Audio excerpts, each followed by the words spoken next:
Kami percaya Tuhan, Engkau selalu menentukan hidup kami. Karena Engkau adalah sentral hidup kami, oleh sebab itu kami Tuhan membicarakan bagaimana kami ditentukan hidup. Bukan oleh kami, tapi oleh Tuhan yang menjadi kehidupan kami. Pagi ini Tuhan, kami akan banyak berbicara tentang bagaimana hidup kami ditentukan oleh Engkau. Terima kasih Tuhan, pagi ini biar hadir di hati kami. Amin. Selamat pagi Bapak Saudara sekalian. Biarlah pagi ini juga membawa suatu perubahan hidup buat kita. Dan pagi ini ada pertanyaan. Pertanyaannya apa?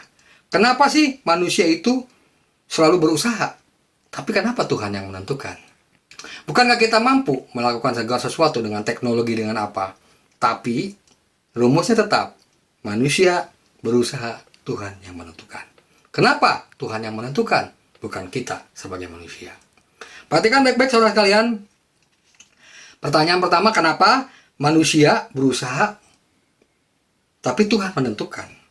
Kayaknya nggak adil kan? Tapi yang kedua, ketika manusia berusaha pasti punya rancangan sendiri kan? Nah, rancangan model apa? Sedangkan manusia selalu merancang yang lebih hebat, tapi selalu ada faktor gagalnya. Tapi apakah Tuhan gagal? Nah, ini yang penting. Kalau rancangan manusia nggak pasti kan? Atau tidak sempurna, maka tidak kita pungkiri bahwa kita juga harus menerima kenyataan secara lapang dada kalau Tuhanlah sang penentu. Kalau hari ini kita mengerti bahwa Tuhan sang penentu, apa sih patokannya? Dan apa yang menjadi kekuatan supaya dalam iman kita tuh jelas bahwa Tuhanlah yang menentukan. Dalam Yeremia 29 ayat 11 mengatakan demikian. Sebab aku ini mengetahui rancangan apa yang ada padaku mengenai kamu. Demikian firman Tuhan, yaitu rancangan damai sejahtera dan bukan rancangan kecelakaan, untuk memberikan kepadamu hari depan yang penuh harapan. Jadi, patokannya adalah rancangan Tuhan pasti rancangan damai sejahtera. Siapa yang menentukannya? Karena Tuhan. Nah, pengertian damai sejahtera itu seperti apa sih? Rancangan damai sejahtera maksudnya adalah bukan segala keinginan kita yang kita miliki pasti Tuhan beri jawaban sesuai dengan maunya kita.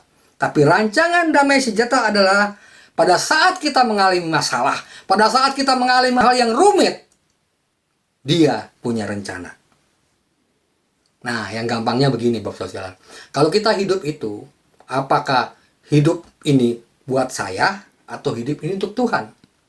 Artinya kita punya part atau jurusan sendiri. Tuhan ini punya jurusan sendiri. Pertanyaannya, mau nggak kita menyerahkan kehidupan kita kepada Tuhan, sehingga Tuhan pasti memberikan jalan keluar dan jalurnya sendiri. Inilah yang dirasakan firman Tuhan ini, bahwa pada saat bangsa Israel mengalami masa-masa sukar, pada saat bangsa Israel mengalami hal-hal yang tidak mungkin terjadi, tapi Tuhan mengatakan bahwa rancangan Tuhan adalah damai sejahtera. Maksudnya apa? Banyak mengalami masalah, banyak mengalami hal-hal yang tidak mungkin kita dilakukan, tapi Tuhan punya jalan keluar. Ada lagu mengatakan bahwa ada jalan keluar untuk masalah kita, untuk masalah saudara. Itulah artinya damai sejahtera. Jadi, di sini sang penentu di sini adalah penyertaan Tuhan. Dalam segala badai dan masalah, Tuhan selalu beserta dengan kita. Kenapa saya katakan demikian? Ini yang disebut oleh Yeremia menjadi bahwa akan datang sang penyelamat hidup, yaitu Yesus Kristus yang disebut Immanuel, artinya Allah bersama kita. Rancangannya gimana? Pada saat zaman Israel, orang-orang Israel dibuang di negara-negara lain, termasuk Yeremia ini, ya enggak, Tuhan selalu menyertai. Dari mana? Janda di Sarpat disertai. Atau janda-janda yang hampir gak bisa berubah sesuatu, atau para budak itu disertai oleh Tuhan. Buktinya apa? Datang pahlawan yang bernama Daniel, kemudian terus dalam Alkitab bahwa damai sejahtera sampai Yesus lahir. Itu yang mau saya sampaikan.